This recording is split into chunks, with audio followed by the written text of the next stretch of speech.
बोलिएगा भारत माता की, भारत माता की, भारत माता की। धन्यवाद। आज यहाँ इस मंच पर सुखचंद सेवांग जी के नेतृत्व में आए कारगिल और लेह के सभी नेतागण और यहाँ दिल्ली में रहने वाले छात्र छात्राएं और हवाई जहाज सेवा न मिलने के कारण फंसे हुए कितने ही बड़े बूढ़े लद्दाख से यहाँ हैं, उन सब का मैं धन्यवाद करता हूँ, अभिनंदन करता हूँ। झूले, नमस्कार और सलाम। यूं तो मैं अपना जो भी संदेश था बहुत बार दे चुका हूं, पहाड़ों की ऊंचाइयों से दे चुका हूं।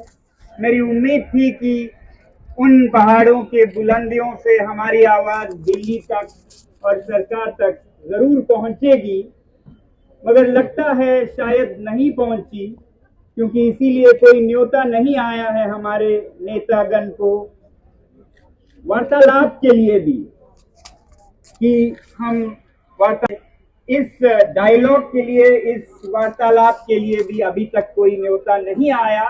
तो फिर मैंने ये ठीक समझा कि चाहे पहाड़ ही थे मगर बहुत दूर थे, तो शायद दिल्ली में पास जाके अगर दें, पार्लियामेंट से कुछ मीटर पर आके आवाज दें तो शायद वो सुनाई दे। तो मुझे बहुत उम्मीद है कि हमारी सरकार, जिन्होंने लद्दाख का ध्यान रखते हुए लद्दाख को इतनी पुरानी लगभग असंभव मांग जो कि यूनियन टेरिटरी देने की बात थी वो दी है, तो वो आनाकानी, वो कंजूसी नहीं करेंगे। उसके साथ जो आता है संरक्षण की बात, उसे देने में जिसका वादा हुआ है, जिसका आश्वासन दिया गया है, जो ठंडे प्रदेश में रहने वाले लोगों के लिए आपने कोट दी है, तो बटन पे कंजूसी नहीं करेंगे, ये हमारी उम्मीद है। तो इसलिए मैं दो चार बातें शायद दोहराऊं, वरना मैं कह चुका हूं बहुत बार। शायद आप में से कुछ नए हों, शायद दूरी के वजह से।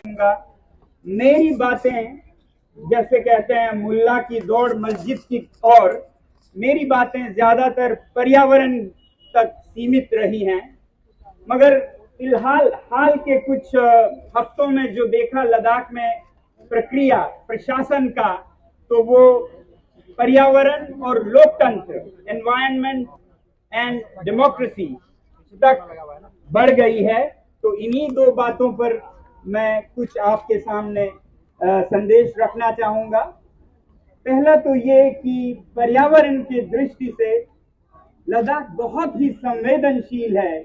हम कैसे ये सुनाएं हमारे देश के नेताओं को, सरकार को, जनता को। सिर्फ सरकार ही नहीं, मेरी आवाज जब तक हर बार जनता तक रही है, और मैं इसीलिए अपने इस अनशन को क्लाइमेट फास्ट कहता था, जो कि पर्यावरण के लिए भी ये अनशन था, क्योंकि सरकार से तो हम मांग करेंगे मगर